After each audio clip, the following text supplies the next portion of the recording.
Happy Hour with the Cardinals live at Minsky's Pizza in Liberty, and we now welcome in the head coach of Jewel Swimming. Mark Gole is in his 6th year now. Have you officially competed? Yeah, at the Show Me Showdowns. That was your first official competition. And tell me, what have you got coming up on your team this year? What are we looking forward to? Our first competition, first dual meet, is this Saturday, and we are competing at home at 1 o'clock against Maryville and Umsel. So it'll be a GLVC contest on both sides.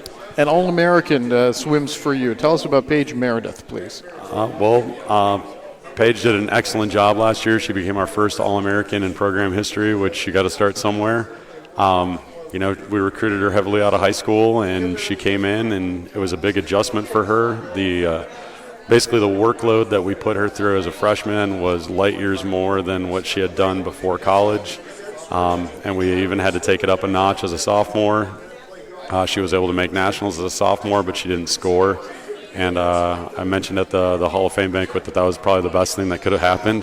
Going to nationals and not scoring a point, that motivated her, and she worked harder over the summer than she ever had before. And she came in amazing shape, and she ran with it and went to nationals last year and scored points in all 3 individual events. Is that what makes her good, just that ability and willingness to work? There is a thing called talent. She is a talented swimmer, but at the same time, her work ethic is now matching her talent, and it's that perfect marriage that allows swimmers to succeed. Mark, we're going to have our what we call bonus coverage of the swim meet on Saturday, single cameras, as you know, but for folks that are listening, you'll be able to see your swim meet on Saturday, the live video. But I want to talk a little bit about something else, and it goes to Paige Meredith and being a champion, a competitor, and all that kind of stuff. I don't think people realize how good of a swimmer you were, and I know you're very modest about this.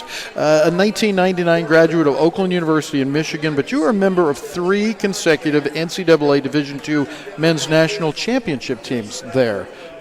What's your reflection on that? In terms of hard work and everything you put in, I'll just ask you, was it worth it? I'd say 100% yes. I believe I was in the right place at the right time in a lot of ways. I never really swam year-round club before my senior year of high school, and I just happened to join a club team, and my club coach swam at Oakland. He saw something in me and took me from an average swimmer as a junior in high school to a state champion as a senior in high school. And that turnaround was incredible, and he basically told me to go to Oakland University. And I jokingly tell everybody that whatever Mark told me to do, I was going to do. Right. And so just being able to walk into that program as a walk-on and basically just be a part of that program and that culture and that tradition was I wouldn't trade it for anything. Mark, I read this, and I didn't know this. If I've read it, I'm going to ask you if it's true. 16-time NCAA D2 All-American? That is correct. 16 times? How do you do that? Well, you're allowed to get up to 7 every year because you can do 7 total events at nationals. But we went Division I my senior year, so technically I was 16 out of 21. Wow. But individually I was 12 for 12. So right. And again, you don't talk about this much. I just wasn't fast enough to be on our relays as a freshman.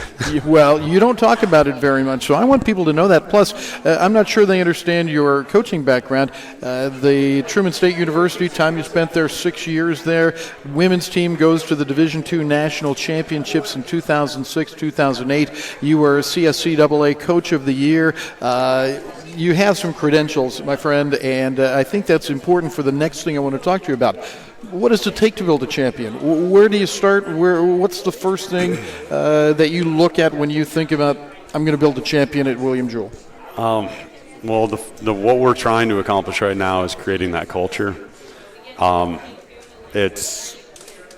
can't really even put into words what it actually takes because it takes so much. You want to talk about culture first? But I mean, culture is everything because every individual on the team, every single individual in the program has to be willing to totally commit themselves to being the absolute best that they can be.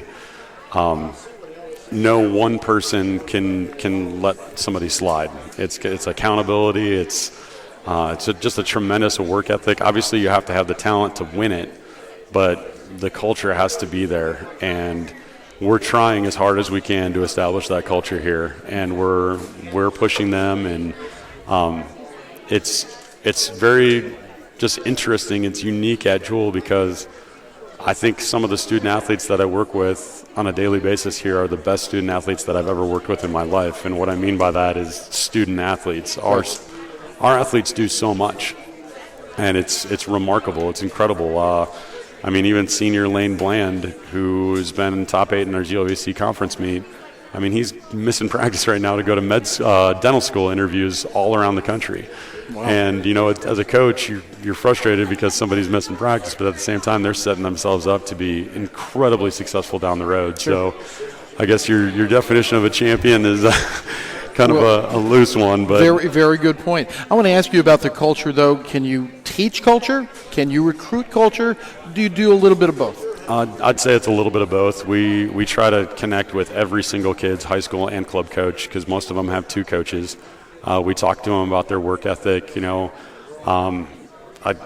this kind of might sound weird, but I think back to when I was a junior in college, and my number 1 event was the 100 freestyle, and it was my absolute best event. But my college coach came up to me the night before and said, "I'm going to scratch you from the 100 freestyle. I'm going to put you in the 200 backstroke." I didn't question him whatsoever. And I did my job, and I got 4th place in the 200 backstroke because he told me that I needed you to do it for the team. And when I go to the team and say, hey, it's between this event and that event, you might be able to place this and this one, but I believe you can place higher for the team. Everybody has to be willing to do it. Everybody has to be willing to do their part, and that's a big step. But we learn about those individuals through the recruiting process. Talking to their high school coach, talking to their club coach to find out if they're an individual that's going to be willing to do that. Right. If they say no, it's all about them, then swimming is an individual sport, but to create a championship culture, you have to preach team. It's all about the team. Every single thing you do from day 1 till the end of the season is for the team. Mark Gole is with us here. He's the head swimming coach at William Jewell College, women and men. What about the role of drive in an athlete? Can you identify that? How do you identify that? Again, can you teach it? Do you have to recruit it? Oh, that's a $1 million question right there. Or if I had the answer, I'd definitely be rich. But I think that drive and having that drive is inborn. Personally, we can put them in the situation where that drive can take hold and set them to take them to the highest of levels that they possibly can get to. But they have to have it. And I like to see it. I love it when I see kids that get mad when they lose. Like, you got to have that competitive fire within you. And I mean, if you're comfortable losing, you're never going to make it to the top. If you might get touched out by half a second, that should ultimately motivate you to work 10 times harder so that doesn't happen the next time. So it's we try to look for that. We try to find those kids that that want to do everything that it takes. Let me ask you finally about yourself a little bit and reflect back. Obviously, you're in athletics professionally now, but what has athletics meant to your life? What kind of value has it given you? Really just learning, that work ethic, the commitment, sacrifice even, just being able to set goals and then work as hard as you can to achieve those goals. And it's, in my opinion, athletics is incredibly rewarding. I try to talk to all my recruits about why I coach. And I coach because I was very privileged to have had coaches that saw something in me, and they pushed me so hard. But I was able to get there. And then I had the privilege of coaching with coaches that were able to take athletes to their highest level. And I just want to give everything I have back to the sport and back to every athlete that I coach. Well, I have no doubt that you're going to do big things at Jewell, and taking a program that had been disrupted, discontinued, and then reviving it now in your 6th year.